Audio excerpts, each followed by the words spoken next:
Pakistan default के करीब है, इकॉनमी कहाँ चल रही है, कि 2022-23 बड़ा टफ टाइम था पाकिस्तान के लिए। It was very tough time. उसमें सबसे बड़ी नीड होती है एनर्जी रिजर्व्स की। सिंस दैट टाइम हमारे स्ट्रेटेजिक एनर्जी रिजर्व की रिस्पॉन्सिबिलिटी सऊदी अरेबिया की। मिडिल ईस्टर्न कंट्रीज हैं कि जो ईरान में हुआ है ना, जो ब्रीच हुआ है डेटा का, जो ब्रीच हुआ है सिक्योरिटी इंफॉर्मेशन का, उनके पास इंफ्रास्ट्रक्चर नहीं है इतना। They are developing their infrastructure, लेकिन कुछ काम के लिए उनको सस्ता इंफ्रास्ट्रक्चर चाहिए, सस्ता लेबर चाहिए। जो पहले इंडिया की तरफ था, अब मेजॉरिटी उसका जो है ना लामाला हमारी तरफ आ रहा है। जो जहाँ तक मेरी इन्फॉर्मेशन है, they already have started their working in Saudi. Yes, they have all started working कि how to take over on those lines. Systems limited के शेयर्स खरीदे आप लोग? 40 साल से क्या हमें इंतजार में थे, क्या जब तक अटैक नहीं करेगा तो जी IMF से कर्जे ले लो, भूखे नंगे मर जाओ, एक दिन तो करेगा ही करेगा। ये तो longest con of all time है ना इस तरह। 2021 तक हमें भी नहीं पता था कि हम एयर में ये कर सकते हैं। ये भी समहाउ मुझे जो लगता है ना, ये CPEC के ही नताइज हैं। पाकिस्तान आप कह रहे हैं कि जब ऑयल वाले मुल्क चेंज होंगे तो वो चाह रहे हैं कि हम उसका एक हिस्सा लें। I think we are the only country who is in alliance with the USA, have a strategic partnership with China, and being friends and having investment coming from Russia. Trend चल रहा है, गोल्ड की prices आपने देखी होंगी search कर रही हैं। Is that a fear of people के एक रिसेशन, ग्लोबल रिसेशन आ रहा है? अभी हमने थोड़ी देर पहले भी बात की कि क्या अमेरिका एक डेट ट्रैप में फंसा हुआ है जिससे वो निकलने की कोशिश कर रहा है ये टैरिफ से। I'm not interested in who is buying gold. I'm interested in who is selling gold. I think you don't sell your asset जो आप ट्रस्ट है ना, जिस एसेट पे आप पे ट्रस्ट है कि is going to make me a rich या वेल्दी या मुझे सस्टेन करेगा, वो आप कभी भी सेल नहीं करते।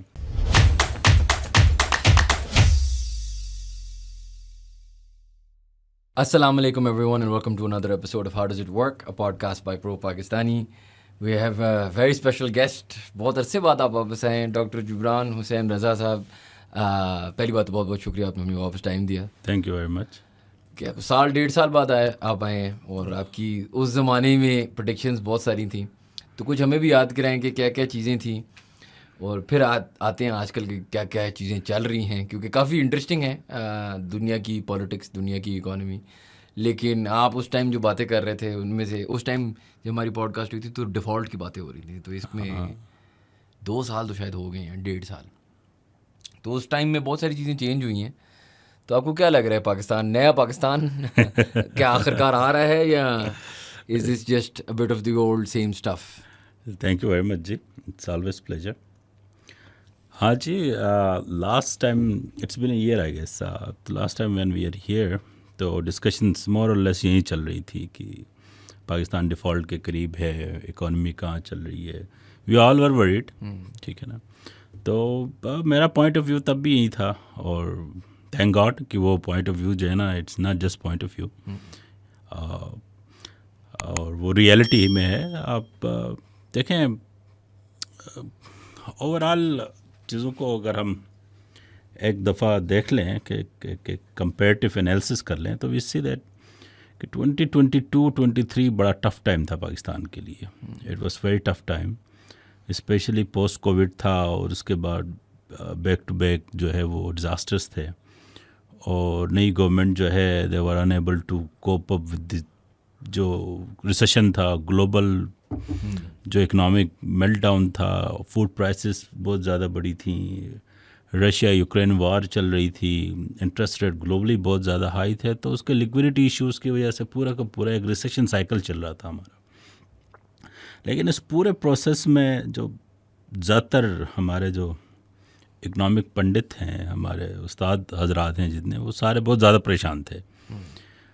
और अब मैं आपको छोटी सी ना, इट्स लिटिल फ़नी साइड पे है, तो मैं आपका ही पॉडकास्ट से निकला, तो when your podcast was publish, तो एक main stream media they called me and they said कि हमने आपका इंटरव्यू करना है।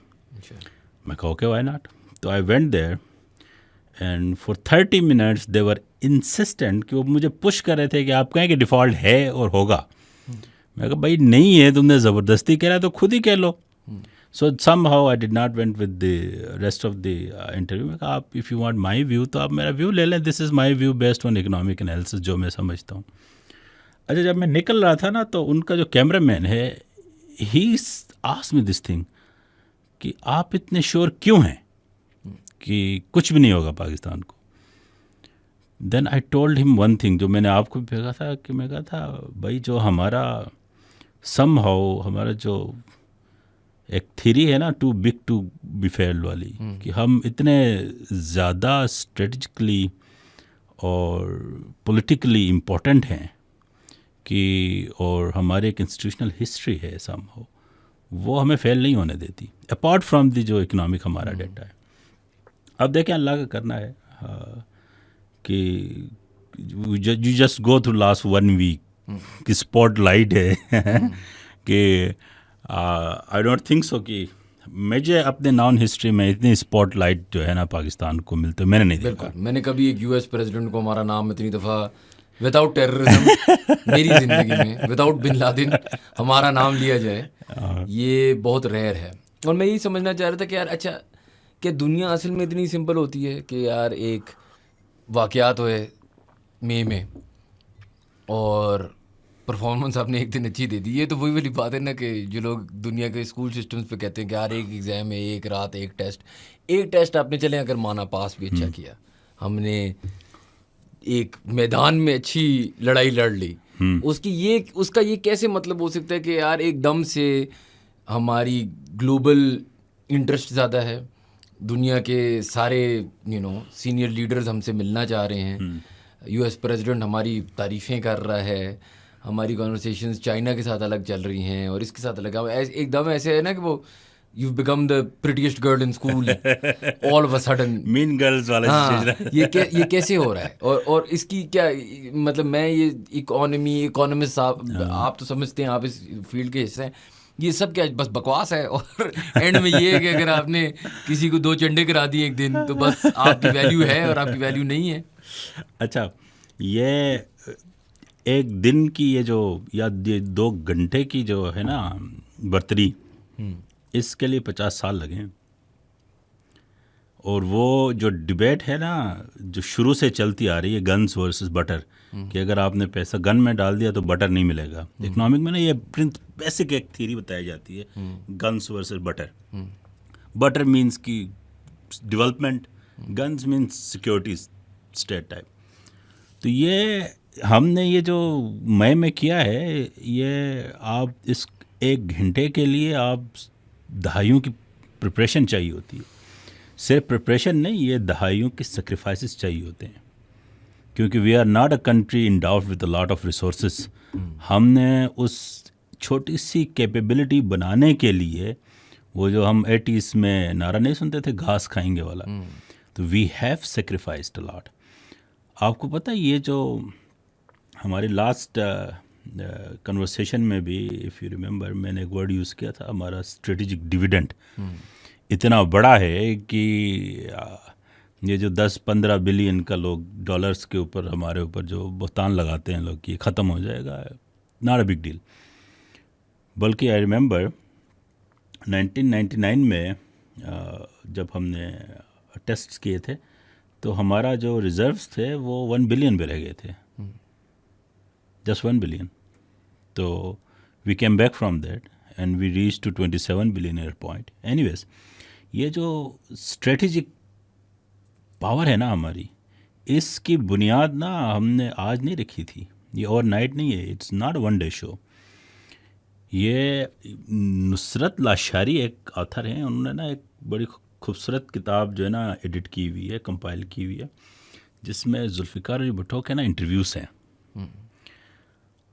आई was going through that book last week और उससे पिछले वीक में, एंड आपको उससे जो मैंने चीज़ निकाली ना कि स्टेट क्राफ्ट में यूजुअली क्या होता है, फॉर एग्जांपल जोसेफ स्टिग्लिट्ज़ ने कहा है कि कंट्रीज़ जब आपस में इंटरेक्ट करती हैं तो उनके 2 ऑब्जेक्टिव्स होते हैं, या इकोनॉमिक ट्रांजैक्शन है, या पॉलिटिकल ट्रांजैक्शन है, या अलाइनमेंट है, या आइडियोलॉजिकल अलाइनमेंट है, जो कोल्ड वार में होती थी। 70s में हमने एक चीज़ देखी जो हमें बचपन में पढ़ाई भी जाती थी कि ओईसी का कॉन्फ्रेंस हुआ था पाकिस्तान में, मुस्लिम नेशंस का। तो Zulfikar Ali Bhutto added another factor to this statecraft, वो था religious factor. The idea was कि उस वक्त पाकिस्तान जिस रेट से ग्रो कर रहा था, 7 to 8% इकोनॉमिक ग्रोथ रेट था। हम में और सऊदी अरेबिया के जीडीपी में हार्डली कोई 7-8 बिलियन का फ़र्क था। हम में और टर्किश के जीडीपी में भी इतने 10-15 बिलियन का फ़र्क था। लेकिन जिस पेस से हम जा रहे थे, एक तो वो पेस इम्पोर्टेंट थी, दूसरा चूँकि हम 2-3 वॉर्स लड़ चुके थे इंडिया जैसे के साथ, तो हमारी एक साख्त बन गई थी, स्पेशली मुस्लिम वर्ल्ड्स में। हम कोई उस वक्त एटॉमिक एजेंट नहीं थे उस वक्त, लेकिन वॉर लड़ने के बाद आप जीतें या हारें, आपकी कैपेबिलिटी इस्टेब्लिश होती है। तो द आइडिया वाज कि ये थर्ड वेरिएबल भी इक्वेशन में डालें। वो था रिलीजियस फैक्टर का, कि हम जिस स्पीड से जा रहे हैं we would lead Muslim nations. Objective उसका सिर्फ पॉलिटिकल नहीं था, ऑब्जेक्टिव इकोनॉमिक था। मैं आपको मज़े की बात बताऊं कि हैरान होता हूं मैं उसकी, irrespective of what he did, उसका फेयर शेयर जो भी बनता है 71 में। बट आफ्टर दैट आप ये देखें कि वो जो ओईसी कॉन्फ्रेंस कराना और उसके पीछे जो पूरा थॉट प्रोसेस है, उसके बाद कुछ चीज़ें इस्टेब्लिश हुई। एक चीज़ ये थी कि the moment we entered into a leadership position, जो हमारी स्ट्रेटेजिक नीड्स हैं, हमें एक स्ट्रेटेजिक पावर बनाने के लिए, these Muslim nations would provide us. उसमें सबसे बड़ी नीड होती है एनर्जी रिजर्व्स की। सिंस दैट टाइम हमारे स्ट्रेटेजिक एनर्जी रिजर्व की रिस्पॉन्सिबिलिटी सऊदी अरेबिया की है। हमारे पास 0 रुपये भी हों, if we are in a state of war, kingdom is going to make sure कि हमारी एनर्जी स्ट्रेटेजिक लेवल की एनर्जी रिक्वायरमेंट्स पूरी हो जाएं।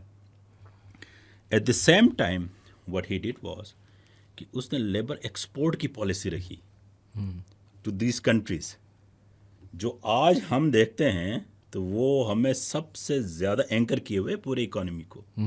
$39 बिलियन, बिल्कुल आपकी फॉरेन रेमिटेंस है।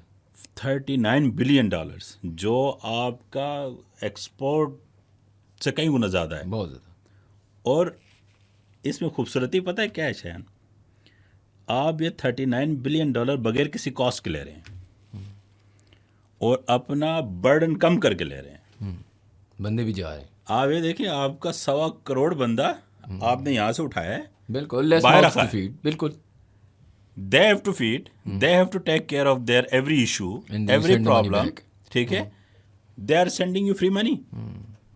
तो आपका ये मानना है कि जो लोग, खैर मैं भी इसे नेसेसरली डिसएग्री नहीं करता कि जो लोग बाहर जाते हैं, it's not the worst thing, it's actually good for the economy in many ways. This was our policy, labor export की, और ये strategic policy है हमारी।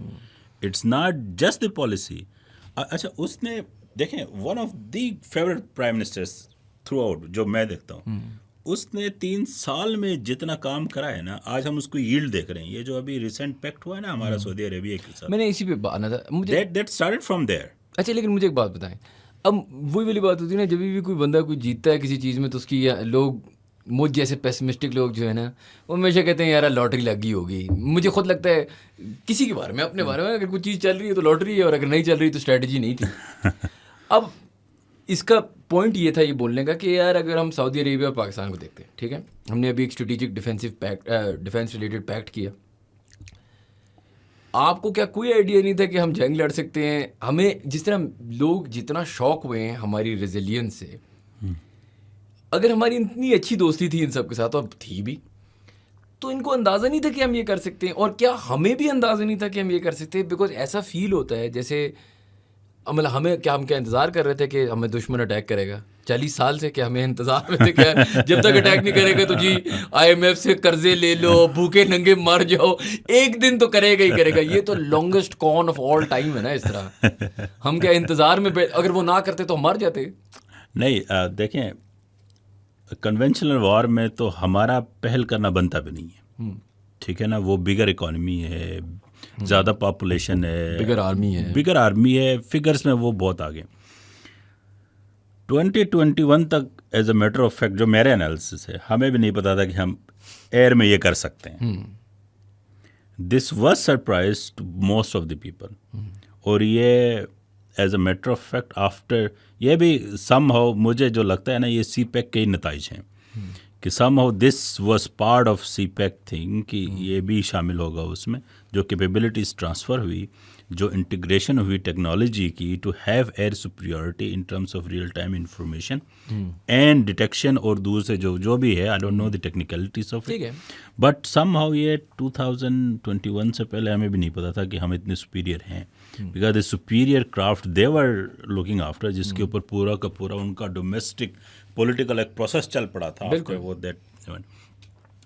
हमारे जो फ्रेंड्स हैं उनको वो कहते हैं ना कि उनको पता था कि दे कैन डू इट, लेकिन उनको ये नहीं पता था कि ये इतने कम वक्त में कर सकते हैं, इतने ईजिली कर सकते हैं। मुश्किल तो है, it was easy win, but it was not you know what you call it impossible win. जितने कम टाइम में हमने कराए, दैट वाज द थिंग जिसने जो है ना सबको शॉक किया। अगर मैं आपसे यही पूछूं, ठीक है यार, 2019 में अगर हमारे एडवांटेज थी, फिर 2021 में हमने रीवैम्प किया, फिर हमने एडवांटेज वापस डिलीवर की, अब ये एडवांटेज हम जो सऊदी के साथ पैट करना चाह रहे हैं, ये हमें भी पता है कि आपने भी बात की CPEC से ही आ रहा है, तो तू जाके जिससे जहाँ से आ रहा है वहाँ से उसके साथ पैट करना, as in what do we bring to the table. अच्छा, उसकी टाइमिंग्स ये थी ना कि at the same time last 4 months में देखें what happened with what basically Zionists were doing with Lebanon, Syria, then एक myth बनी हुई थी, sorry, about Iran and what they did in Iran in terms of their air superiority, वो मतलब and on recently what they where they reached, Qatar में जब वो पहुंचे हैं ना, तो then they were like यार अब तो be like a Arab and think what would be the first person you would call when this happened to you? The only country जिसके बारे में आपको पता है, ये वो दोस्त है ना पाकिस्तान, जिसको जब मर्जी कॉल करे, बैक जिस तरह स्कूल में होती थी, वो आ जाएगा with all his might। लेकिन हमें क्या, as in how does the transaction work? Like walk me layman terms में, obviously we've read the headlines in the news, लेकिन layman terms में what will they give us and what will we give them? अच्छा, ये तो इस वक्त ना बड़ी डिटेल में अंडर डिस्कशन है बड़े फोरम्स में कि यार all business communities and industrialist and all they have been gathered, कि उनसे पूछा जा रहा है कि अब आप बताओ यार कि we have to give them something, कि हमें क्या मिल सकता है। मैं जो देख रहा हूँ ना, जो टू मी जो इमीडिएटली जो इफ़ेक्ट करेगा, एक तो डिफेंस प्रोडक्शन एंड सप्लाईस है, ठीक है, उसमें टेक्नोलॉजिकल ट्रांसफर्स भी है, it's both ways. There are a lot of instruments accessible to KSA जो हमें नहीं है, ठीक है, मिलिटरीली और strategically there is a fair possibility कि वो हमें भी ओपन होंगे, और हमें ओपन होने का मतलब है कि हमारा गुड नेबर जो है ना उसके भी हाथ लेते हैं उसमें, ठीक है। मैं जो देख रहा हूँ वो ये है कि अरब कंट्रीज़ में, इन सऊदी अरेबिया में स्पेशली, उनका जो वो फ्लैग प्रोजेक्ट है आगे 2040 का, उसमें लॉट ऑफ IT इंफ्रास्ट्रक्चर और इकोसिस्टम जो था ना, उसकी डायरेक्शन से toward India. What happened in Iran, what happened in Qatar, अब मुझे लगता है कि उस सारे का सारा ट्रैफिक जो है ना वो हमारी तरफ डिवर्ट होगा। And we have such firms, let me tell you, for example हमारे पास सिस्टम्स लिमिटेड है, और ऐसी कई सारी फर्म्स हैं जो, जहाँ तक मेरी इन्फॉर्मेशन है, they already have started their working in Saudi. Yes, they have all started working कि how to take over on those lines. Systems Limited के शेयर्स खरीदे आप लोग? खैर, तो आपका ये, आपको ये ऐसा लग रहा है कि अब वो जो 2040 का रूल है ना, जो गोल है सऊदी का, उसमें ये भी बहुत कॉन्वर्सेशन आती है ना कि गल्फ में अब एक कॉन्वर्सेशन चल रही है कि the era of oil is over. जब एरा ऑफ ऑयल ख़त्म होगा तो उन्हें एक टेक्नोलॉजिकल एडवांसमेंट्स करनी है, बहुत सारी मिलिटरीली स्ट्रेंथन करना है। इसमें पाकिस्तान का क्या रोल होगा? मतलब पाकिस्तान, आप कह रहे हैं कि जब ऑयल वाले मुल्क चेंज होंगे तो वो चाह रहे हैं कि हम उसका एक हिस्सा लें। अच्छा, और वो हिस्सा पहले जो हमारे पड़ोसियों के पास जा रहा था, वो अब हमारे पास क्यों आ रहा है? क्योंकि हमने 5-6 जहाज़ गिरा दिए। सिर्फ ये नहीं है, सिर्फ देखें ना, जहाज़ के साथ तो सिर्फ ये कचरा तो इन्वॉल्व नहीं है ना, पूरा the whole infrastructure is involve, from information gathering to maintaining to supply of information, और उसको रियल टाइम में लेके जाना, उसके पीछे जितना इंफ्रास्ट्रक्चर इन्वॉल्व होता है, जो इकोसिस्टम डेवलप करना होता है, जो मैन पावर चाहिए होती है, उन सब के साथ जो मेरे नज़दीक है सबसे इम्पोर्टेंट है कि उनकी रिलायबिलिटी ऑफ इंफॉर्मेशन। आप हैरान होंगे कि रिसेंट वर्क में क्या बस कि अब जो कंपनीज हैं internationally they ask for risk insurances about their data breach. और last time I don't know if I told you or not कि few years back I went to China. The parallel investments they were doing was कि large scale data को preserve कैसे रखना है और sensitive data को protect कैसे करना है। इनको ये पड़ी हुई है जो मिडिल ईस्टर्न कंट्रीज हैं कि जो ईरान में हुआ है ना, जो ब्रीच हुआ है डेटा का, जो ब्रीच हुआ है सिक्योरिटी इंफॉर्मेशन का, that also led to somehow the events उसके बाद जो फॉल आउट हुए हैं, तो दे आर वरीड। उनके पास इंफ्रास्ट्रक्चर नहीं है इतना, they are developing their infrastructure, लेकिन कुछ काम के लिए उनको सस्ता इंफ्रास्ट्रक्चर चाहिए, सस्ता लेबर चाहिए, जो पहले इंडिया की तरफ था, अब मेजॉरिटी उसका जो है ना लामाला हमारी तरफ आ रहा है। It has something to do with the war, but majorly it has to do with the security and trust over people. ठीक है ना? In one fine morning, if the people they are trusting with those information, this data on the sensitivity, they happen to be the other side. आपसे अगर मैं पूछूं कि global economy change हो रही है इन द सेंस कि पहले ग्लोबल इकोनॉमी ना बहुत ज़्यादा इस तरह होती थी कि यार you scratch my back I scratch yours, इस तरह के हमने एक वर्ड बनाया हुआ था। अमेरिका चाइना बेशक दोस्त ना हो, लेकिन वो उनको एक म्यूचुअल फ़ायदा हो रहा था, वो ब्रांड्स बना रहे हैं, वो प्रोडक्शन कर रहे हैं। अब बहुत ज़्यादा ऐसा फील होना शुरू हो गया है मुझे शायद कि अलायंसेस बनती जा रही हैं, तुम यहाँ इस वाली ग्रुप में हो, यहाँ इस वाली ग्रुप में हो, और वो जो ग्रुप है वो सब एक दूसरे के साथ शेयर करेंगे, और ये वाली ग्रुप सब एक दूसरे। ये पहले ऐसे इन माई लाइफ टाइम फील नहीं होता था कि ऐसे है, ऐसे होता था कि आपको बटर पे ज़्यादा फोकस था। अब मुझे लग रहा है कि शायद पिस्टल पे ज़्यादा फोकस है। अब मैं शायद गलत हूँ, लेकिन हम तो हमारी, क्योंकि हम ये हमारे लिए तो परफेक्ट है, हम तो पिस्टल वाले लोग हैं, हमने बटर तो कभी ना देखी है, ना कमाई है, ना बनाई है, और ना करेंगे। तो क्या ये मेरे जहन में बात है, या असल में ये अलायंसेस बनती जा रही हैं और ये अलायंसेस का बहुत वैल्यू है? नहीं, ये अलायंसेस तो हर सदी में रही हैं, अलायंसेस हर सदी में रही, बस हम नहीं थे उनमें शायद पिछली सदी में। नहीं, आप पिछले सदी में आप देखें कि 50s में 60s में नहीं, लेकिन मैं बात कर रहा हूँ, लेट से चले फाइन फेयर इनफ 2000s में 2010 अभी लास्ट 20 इयर्स में we've been, हम ऐसे लोग हैं कि when it comes to a race between super powers we believe in बायलैटरलिज्म।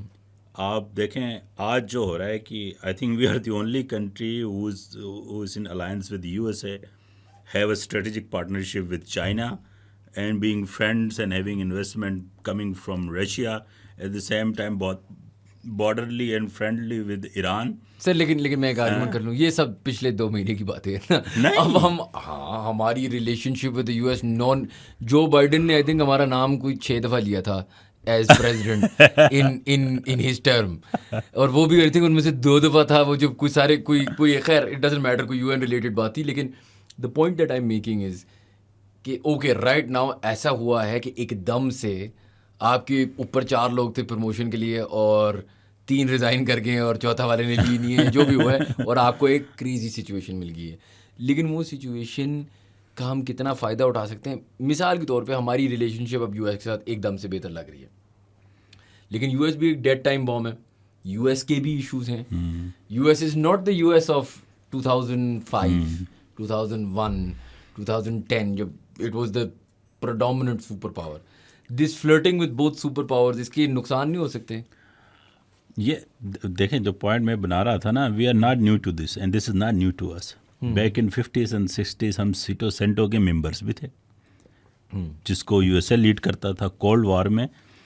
Cold war means कि देर रशिया एंड यूएसए की जो पूरी कोल्ड वॉर हो रही थी, उसमें हम सीटो सेंटो के मेंबर्स थे। Eight the same time Russia हमारे यहाँ पे स्टील मिल लगा रहा था, आप समझ रहे हैं। ईरान हमारा ब्रदरली मुल्क था, ड्यूरिंग वॉर उसने हमें सपोर्ट की है, and you know the relationship कहाँ पे जा रहे थे। Back in 70s at the same time हम मुस्लिम वर्ल्ड को खड़ा कर रहे हैं and alternative power to the rest of the world, और हम यूएसए के भी पार्टनर्स हैं, चाइना को इंटरनेशनल फोरम पे इंट्रोड्यूस भी करा रहे हैं, उसको सपोर्ट भी कर रहे हैं, रशिया के साथ इन्वेस्टमेंट भी कर रहे हैं, बल्कि उसकी पॉलिसी भी अडॉप्ट कर रहे हैं। सोशलिज्म की जो पॉलिसी, नेशनलाइजेशन जो लेके आया था भुट्टो साहब, और उसके बहुत ज़्यादा आज जो डिपार्टमेंट्स खड़े हैं, इंस्टीट्यूशंस खड़े हैं, वो तब के खड़े हुए हैं। उस आइडियोलॉजी हम उस वक्त जो सोशल डेमोक्रेसी की आइडियोलॉजी है वो हम इधर से ले रहे हैं, रशिया और चाइना साइड से। चाइना को इंटरनेशनल फोरम पे खड़ा कर रहे हैं, सीटों के मेंबर भी हैं, इंडिया से लड़ भी रहे हैं और यूएसए के साथ रिलेशनशिप भी हैं। This is not new to us. लेकिन we messed it up then, we can mess it up again. नहीं, there is a prospective to look at it. देखें, फॉर इंस्टेंस, तब भी जब ये प्रोग्राम स्टार्ट हुए थे ना, मिलिट्री स्पेंडिंग हमारी उस वक्त 6% ऑफ जीडीपी चली गई थी। मैं फोकस बार बार 70 इसलिए कर रहा हूँ कि हमने बुनियादें वहाँ पे रखी हुई। हमारी मिलिट्री स्पेंडिंग 6% ऑफ जीडीपी चली गई थी तब, और उस वक्त हार्डली हमारा जीडीपी होता था 10 बिलियन या 12 बिलियन के करीब, ठीक है। देन कम्स द 80s, ठीक है, 80s में देखें, देन कम्स 90s। असल में जो मेजॉरिटी इन्फॉर्मेशन हम ले रहे हैं ना, पोस्ट 2011 जो इन्फॉर्मेशन है, और उसमें जो लोग एक्सपोज हुए हैं ना, सिर्फ इन्फॉर्मेशन को, नॉलेज को नहीं, ठीक है, उनमें मेजॉरिटी ये आइडिया पाया जाता है कि what ever happening in Pakistan is a flu, या ये कोई हमें लॉटरी मिली है। For example, it's not lottery. A country like us, हमें अपना डिप्लोमेटिक स्ट्रेचर मेंटेन करने के लिए एवरी डे वॉर लड़नी पड़ती है, क्योंकि हमारे पास ईस्ट और वेस्ट दोनों तरफ से जो है ना, कोई जेलस मतलब नेबर्स हैं हमारे पास। दुश्मन तो है ही है, दुश्मन is not a bad thing, jealous neighbour बड़ा ख़तरनाक होता है, समझ रहे हैं ना। तो डिप्लोमेटिक लेवल पे, फ्रेंडशिप लेवल पे, उन सर्कल्स में मेंटेन रखने के लिए हमें एक वॉर लड़नी पड़ती है। सर, कमेंट्स में कोई पूछेगा तो मैं ही पूछ लेता हूँ, जेलस हो किस चीज़ से? इधर बिजली, पानी, गैस, रोटी, कपड़ा, मकान है क्या कि वो जेलस हो? हाँ, ये देखें, थोड़ा सा पैसा जो है ना, ये इनके पास, हमने नेबर्स के पास अभी आना शुरू हुआ है, लेकिन वो इतना बड़ा कोई वो नहीं है जितना वो शाइन करके दिखाते हैं। ट्रस्ट मी, 1.5 अरब के लिए सस्टेन करना ना, it's not an easy thing. वो डोनाल्ड ट्रंप बेवकूफ़ नहीं जिसने ऐसे ही कह दिया है कि ये सारी फेक इकोनॉमी है। वो फ्लैशी नंबर्स पे चल रहे हैं, ग्रॉस रूट लेवल पे ना बड़े मसले हैं उनके, हमारे भी मसले हैं, लेकिन आप हिस्टोरिकली देखें ना, तो pre 2000 we were much better than them in every aspect. In every aspect we were much better than them. देख, we have been fighting wars यार, मतलब आप देखें कब हमने वॉर नहीं लड़ी। 48, 65, 71, 81, 89 की, देन ऊपर ग्लेशियर वाली वॉर, फिर 99 की वॉर, उसके बाद इन्होंने हमें वॉर ऑन टेरर पे लगा दिया पिछले 20 साल में। Having all that we still fighting. तो जो थ्योरी थी, जो हमारे पॉलिसी मेकर्स हैं ना, उनके नज़दीक ये ना बड़ा एजी सिचुएशन थी कि for example you call military spending, I call military investment, बस ये फ़र्क है। Whatever we spend on military, majority लोग कहते हैं ये एक्सपेंडिचर है, मेरे नज़दीक वो इन्वेस्टमेंट है। ठीक है, मैं पूछना पड़ेगा, कोई और पूछ लेगा कमेंट्स में, फिर हमें जवाब नहीं होता। क्या आपके चाचा, मामा, बाप कोई फौजी ऑफिसर? नहीं, नो। चेक कर लो, क्या आपको एस्टेब्लिशमेंट से इतना प्यार क्यों है? I remain very skeptical to role of military establishment in our political processes, honestly, for major part of my life.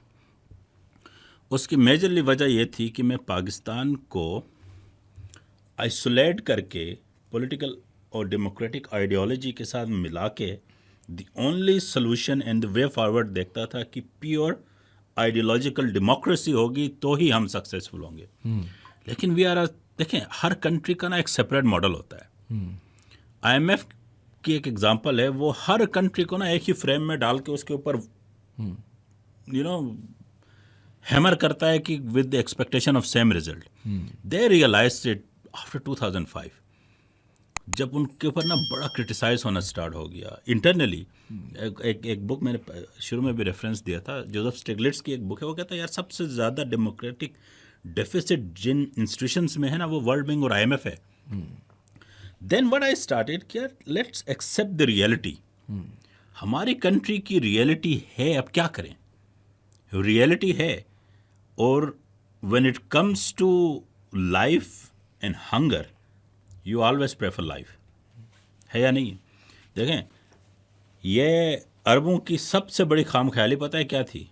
They thought, they used to believe कि money is enough to defend yourself.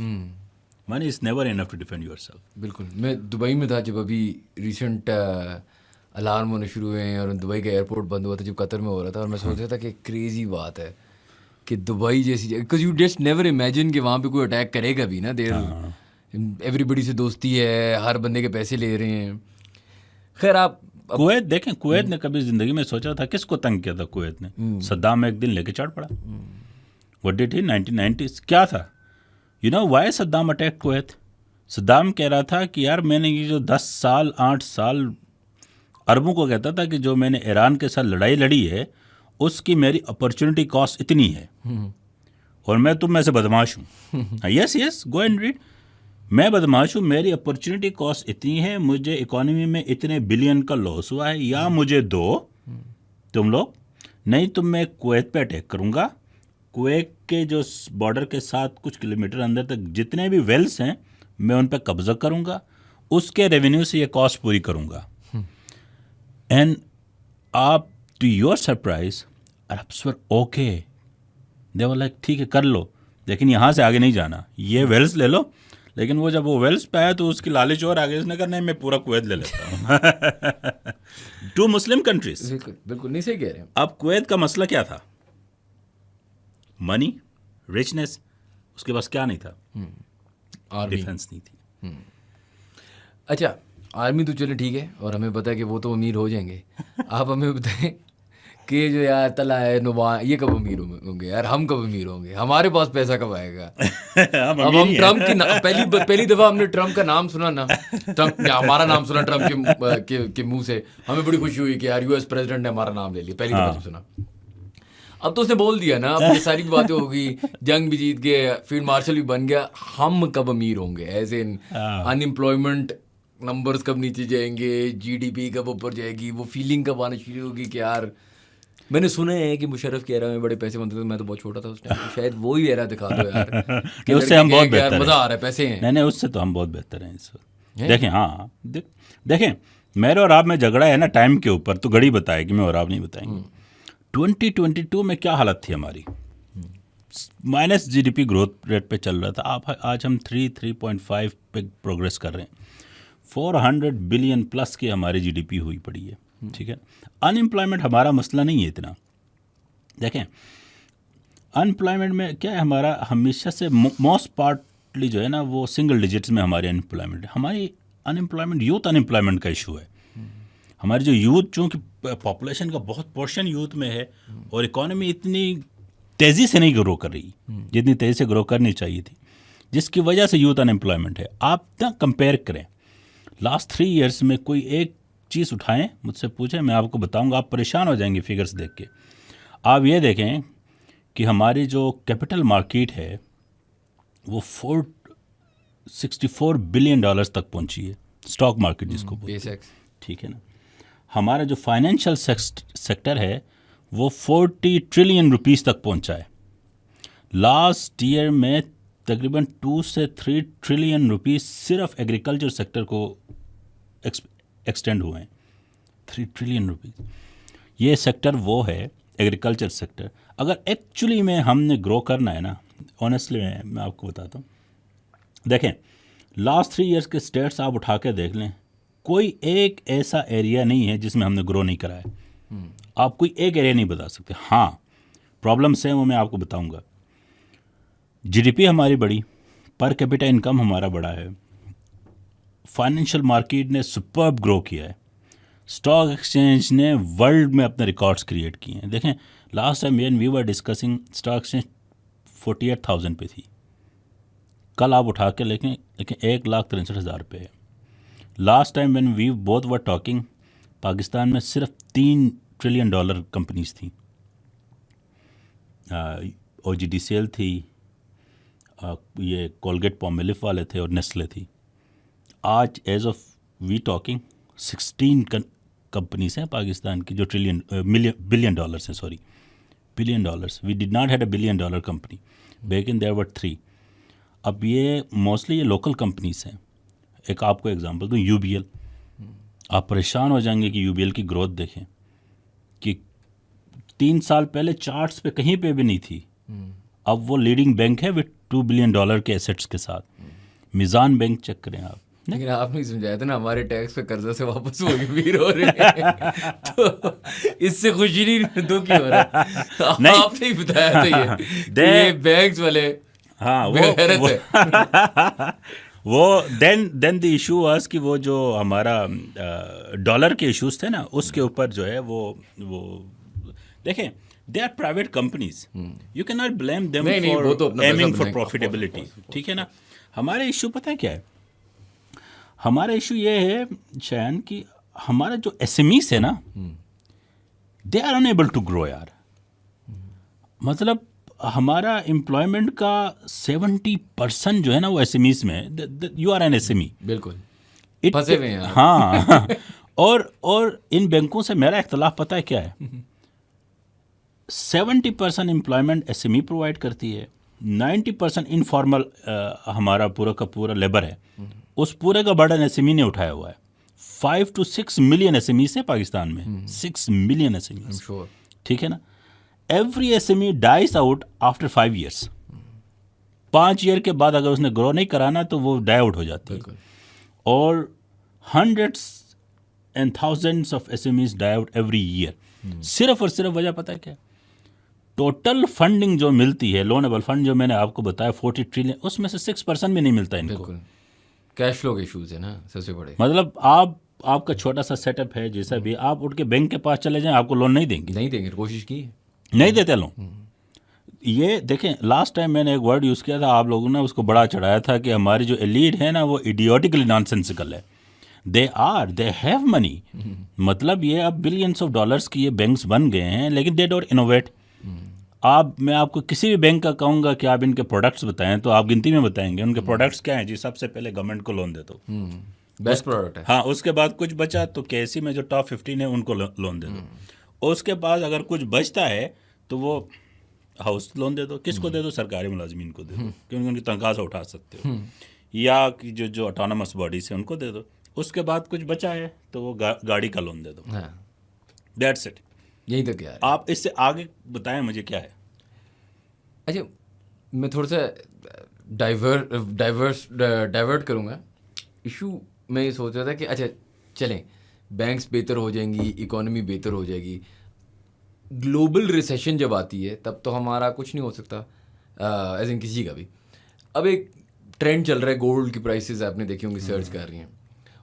Is that a fear of people कि एक recession, global recession आ रहा है? अभी हमने थोड़ी देर पहले भी बात की कि क्या अमेरिका एक डेट ट्रैप में फंसा हुआ है जिससे वो निकलने की कोशिश कर रहा है ये टैरिफ से, और क्या अगर अमेरिका एक रिसेशन में जाएगा तो वो दुनिया में इफेक्ट आएगा, तो वो हम पे भी इफेक्ट आएगा। When it comes to gold ना, I'm not interested in who is buying gold. I'm interested in who is selling gold.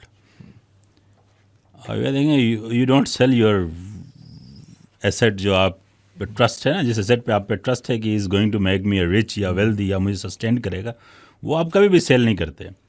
तो आजकल I am honestly looking after कि who is selling their gold, and I am telling you retail is not buying gold. देखिए ना, जब ecosystem आप देखते हैं ना किसी भी मार्केट में, आप देखते हैं रिटेल खरीद रहा है या रिटेल बेच रहा है। Retail is not buying gold. But when you say retail, what do you mean? आम लोग छोटे companies, Who's buying gold? institutions are buying gold, countries are buying gold. क्यों? I don't know. There is a fair fear कि there would come a time कुछ America में लोगों ने ये से बातें करना शुरू की। देखिए, $38 ट्रिलियन का डेट चढ़ा हुआ है यूएसए पे। $38 trillion. There is no way. आजकल तो एआई का दौर है ना, आस्क एनी एआई, बल्कि पेड एआई को कहें कि यार use all your possible imaginations, make a model in this universe जिसमें यूएसए अपने करंट पोजीशन में रहते हुए ये डेट पे ऑफ करे। You would not get any model. There is only one way कि आप गोल्ड को लिटरली वर्ल्ड वाइज ज़ीरो कर दें, ज़ीरो कर दें।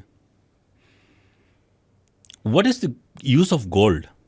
कुछ नहीं पता रहा, लेकिन it's a way to calculate money ना, same as a value system. We are trusted it as a store of value basically. हमने इसको एज एसेट माना हुआ है। हमने इसको एसेट इसलिए माना हुआ है, पिछले दौर में 200 साल पहले ये करेंसी के तौर पे यूज़ होता था। 70s तक गोल्ड पैक होता था अगेंस्ट डॉलर क्रिएशन या एक्सचेंजेस में। 70s में यूएसए ने पूरे दुनिया को डिच करा। उन्होंने कहा आज के बाद गोल्ड नहीं है, आज के बाद आपने फ्लोट कर दिया। तो every country started pegging their currencies with dollar. अब एक थ्योरी है, this may be right, this may be wrong, but this बातें होना शुरू हो गई हैं different surface, specially the times we are living it, जहाँ पे क्रिप्टो एंड डिजिटल स्पेस ने एक अनसर्टेनिटी क्रिएट करी हुई है कि USA might leverage it's gold in a manner कि वो एक स्टेबल कोइन को अल्टरनेटिवली क्रिएट करे और अपने डेट को एक्सपेंड कर दे ग्लोबली। अब ये थियरेटिकल एक कॉन्सेप्ट है कि देयर इज नो वे कि USA would be able to pay back their debt, there must be some way, and people are telling them कि crypto is the only way to somehow balance it, मतलब आप sponsor कर सकते हैं अपने date को या पार्ट ऑफ इट, और इसके ऊपर काम हो रहा है।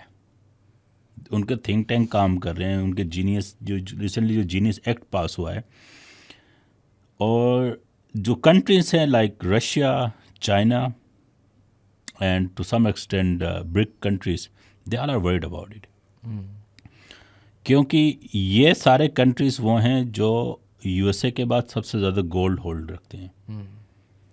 Eight some point if USA decides to sell off all its gold and back its currency by a stable coin or a Bitcoin, the global demand for gold is going to get to trash. The moment इसकी demand नीचे जाना start हो जाएगी तो मास sell of start हो जाएगा।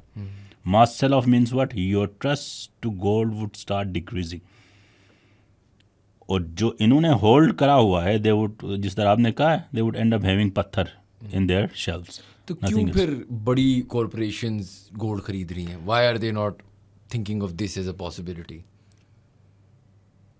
With the possibility of crash, there is a possibility of return as well. कि alternatively there would come a time कि जब ये देखें, जब भी इस तरह का रश आता है ना, सर्ज आता है प्राइसेस में, ये रिटेल नहीं करा सकता कभी भी, पॉसिबल ही नहीं है, जब तक कि इसमें इंस्टीट्यूशन या बड़े जो वेल्स हैं वो शामिल ना हो। तो it's may be too early, लेकिन मेरा अपना भी थोड़ा सा ओपिनियन ये है कि things are going to get way too, crispy along those lines after a couple of years. और at that time अगर यूएसए खुद नहीं करेगा भी ना, क्योंकि इट्स टू रिस्कियर ना, अगर वो खुद इस तरह करेगा तो उसके पार्टनर्स भी उसको कहेंगे यार कि we don't trust you any more, और वो खुद जो सबसे बड़ा ज़्यादा पूरी दुनिया का गोल्ड एक तरफ, उसके पास गोल्ड एक तरफ है ना, वो उससे भी उसको हाथ धोना पड़ेगा ना बहुत सारे पोर्शन ऑफ इट को। देयर इज़ अ पॉसिबिलिटी कि वो एक अल्टरनेटिव कंपनी खड़ी कर दे जो ये काम उनके लिए करती रहे, और वो जब इस स्टेज पे आ जाए कि वो इस तरह का इम्पैक्ट क्रिएट कर सके, तो US government would take a dive into it और उसके वो शेयर्स ले, जिस तरह इसने आईबीएम के लिए थे, इंटेल के लिए थे, sorry, back in 70s। Intel is a private company, right, लेकिन गवर्नमेंट ऑफ यूएसए के शेयर्स हैं इसमें। वो इसलिए कि क्योंकि उसके साथ सिक्योरिटी इन्वॉल्व थी, स्ट्रेटेजिक अलाइनमेंट्स आ रही थी, तो उसने कहा नहीं, I have to be part of the ownership as well. तो there would come a time कि वो किसी कंपनी को खड़ी कर दें, और वो स्टेज पे पहुंच जाए कि जब शिफ्टिंग करनी हो तो they would take over it. ये होता रहा है पास में, कोई नई बात नहीं है। लेकिन eight the same time global stage पे जो सारा digital and crypto and stable coins का जो मामला चल रहा है, अनफॉर्चुनेटली हमारे यहाँ पे वी आर नॉट प्रिपेयर, लेकिन we have taken a step.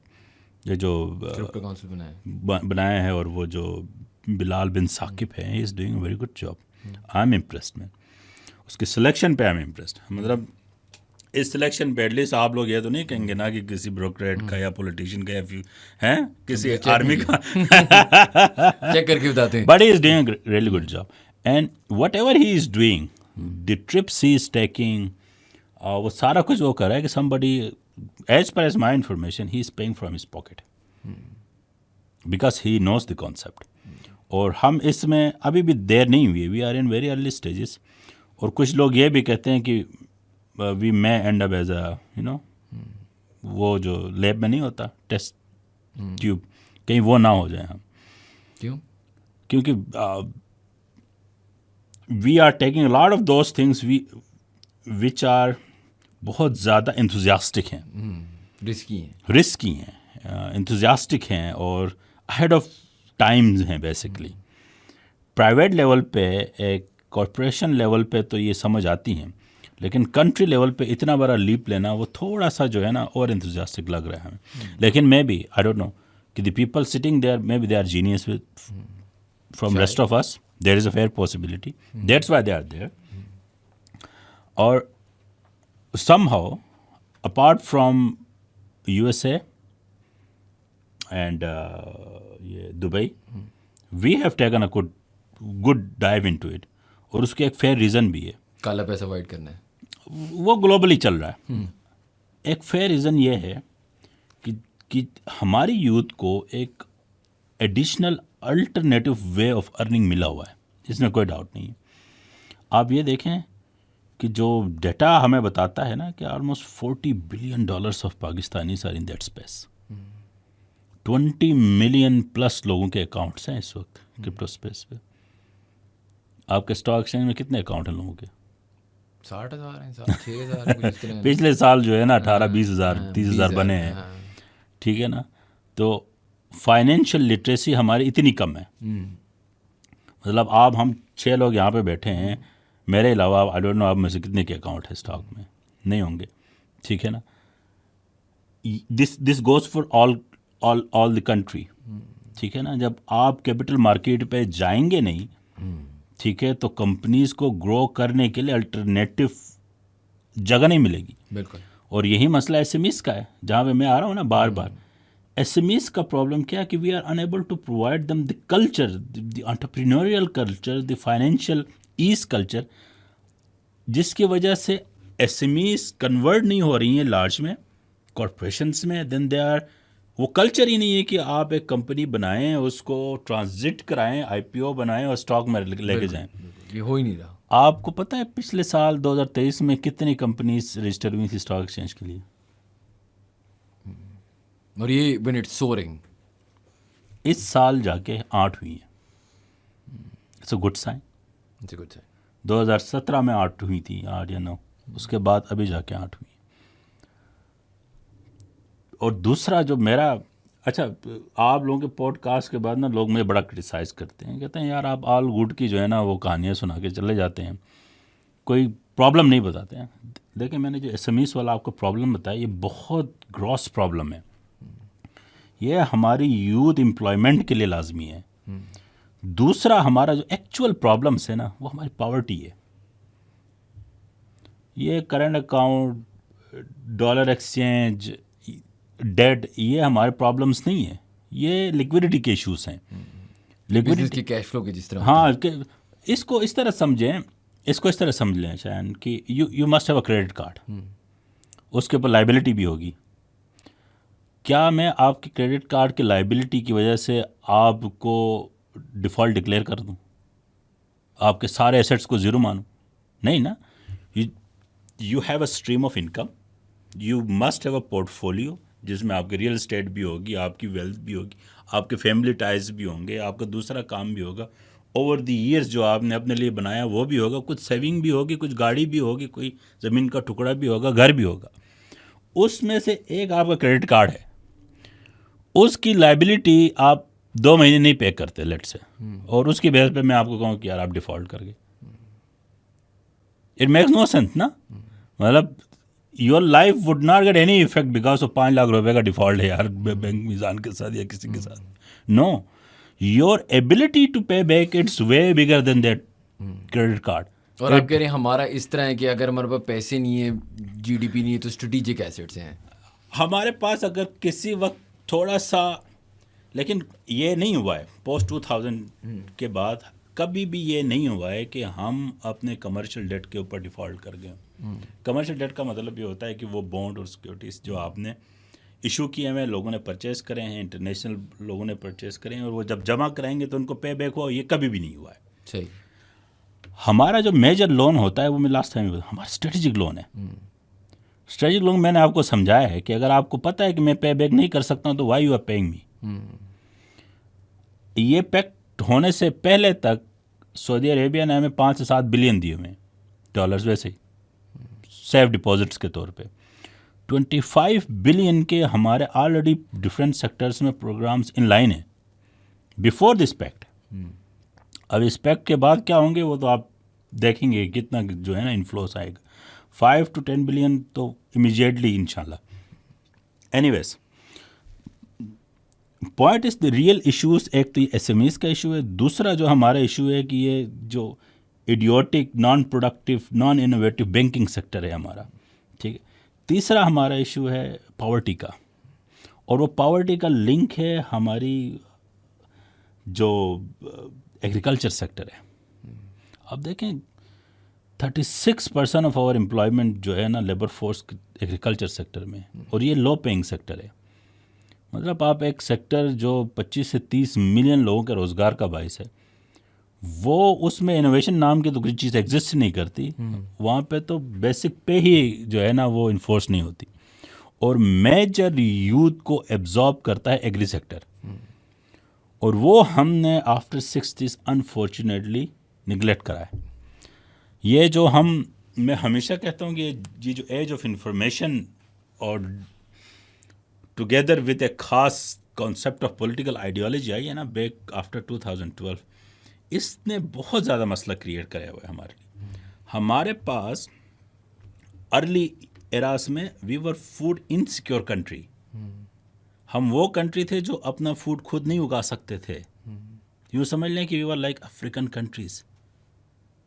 हमने मेहनत करी है जिसके बाद वी वर एबल कि हम फूड सिक्योर कंट्रीज़ हो जाएं। 20-25 साल की मेहनत, वो 20-25-30 साल की मेहनत ही थी जिसने अभी तक हमें चलाए रखा है, ठीक है ना। अदरवाइज़ तो ये सेक्टर बिल्कुल, और इस सेक्टर में भयानक इश्यूज़ हैं। Last time I don't know, I forgot to discuss this thing,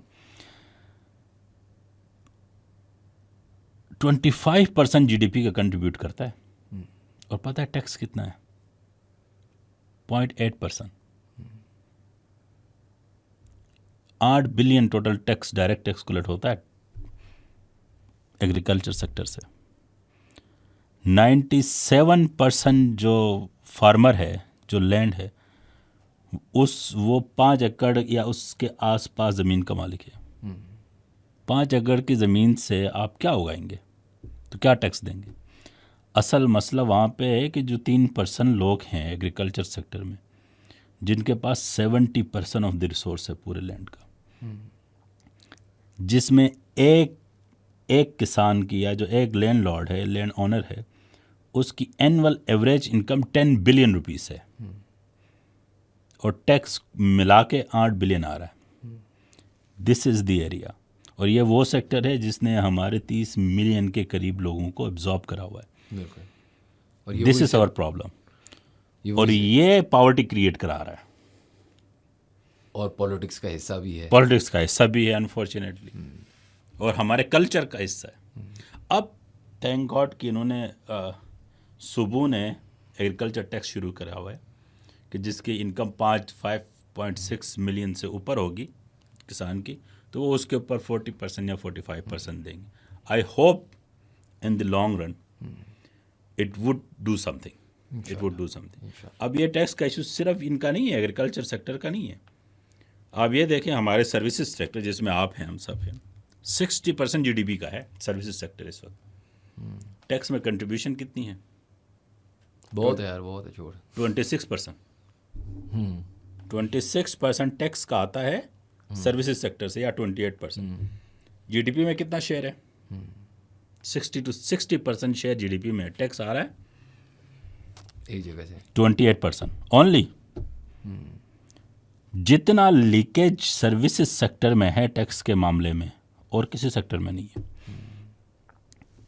हमारा जो मैन्युफैक्चरिंग है सेक्टर वो जीडीपी का उतना ही कंट्रीब्यूट कर रहा है, थोड़ा सा जितना इनका है, लेकिन टैक्स में उसकी कंट्रीब्यूशन 60% के करीब है।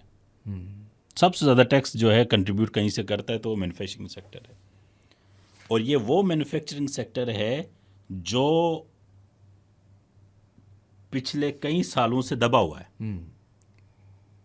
पहले इन बेचारों का तो मसला है ना कि ये मैन्युफैक्चरिंग करनी है, इन्होंने मशीन चलानी है, they have to run the engine, उसके लिए बिजली चाहिए, उसके लिए गैस चाहिए। तो 2008 के बाद तो ये बेचारे क्राइसिस में रहे एनर्जी के, ठीक है ना। अब उनको with gradual passage of time energy मिल तो रही है लेकिन महंगी मिल रही है। सिर्फ एनर्जी महंगी नहीं मिल रही उनको जो लिक्विडिटी है वो महंगी मिल रही है। मतलब 10% के ऊपर कोई भी लार्ज स्केल मैन्युफैक्चरिंग ऑपरेट नहीं कर सकता। तो मेरा अपना अंदाज़ा है कि if we want to address poverty, if we want to address youth unemployment, we have to continue the liquidity जो हमारी शुरू हुई एग्रीकल्चर के लिए, एंड समहाउ हमने इंटरेस्ट रेट जो है ना 5% से नीचे रखने। Then we would be able to कि लार्ज स्केल मैन्युफैक्चरिंग और सर्विसेज के ऊपर थोड़ा सा FBR को जो है ना। और बाय द वे देखें FBR के जो टैक्स कलेक्शन है वो 15% ऑफ GDP हो गया है पिछले साल, और ये कोई 30% इंक्रीज है 3 साल पहले से। 15% यूजुअली माना जाता है दुनिया में डेवलपिंग कंट्रीज़ में थ्रेशोल्ड कि अगर आपने 15% GDP अपना टैक्स टू GDP अचीव कर लिया, that is your part two become middle income countries. Vietnam, ये फिलीपींस, इन जैसे कंट्रीज़ ने अर्ली 2000 में 2012 में दे अचीव दिस मार्क, क्या वो 15% ऑफ GDP अचीव कर लिया। अगर गवर्नमेंट का रेवेन्यू भी मिला है तो 20% ऑफ द GDP है। अच्छा, ये अच्छे साइंस हैं जो आपको अच्छे नहीं लगते। नहीं, मैं ये कहना था, आई थिंक ये बड़ा this is a great place to live it. और जो साइंस की आप बात करें, देखें असल में बात ये है ना कि हम आपको एंजॉय भी इसलिए करते हैं बुलाना कि अलॉन्ग विद ऑल दी अच्छी बात करने का स्टाइल भी आपका और वो सारी चीज़ें, ऑप्टिमिज्म पाकिस्तान में इतना अब रेयर हो गया है कि हम आपकी बात मानने के लिए तैयार नहीं हैं कि हम उस लेवल पे आ गए कि यार अब माना ही नहीं जाता कि यार हम भी कुछ अच्छा कर सकते हैं, हमें भी कुछ मिल सकता है। नहीं, अभी तो आपको करना चाहिए। जैसे आप US वाशिंगटन से लेके रियाद से लेके बीजिंग से चाहे तो हैं, तो लॉन्ग मेड कंटिन्यू इंशाल्लाह। This is our strategic dividend. हाँ, इंशाल्लाह। खैर चलें सर, बहुत शुक्रिया, आपने हमें टाइम दिया as always. Thank you. Thank you guys for watching. If you enjoyed our content, please do subscribe to our channel and we will see you for the next podcast.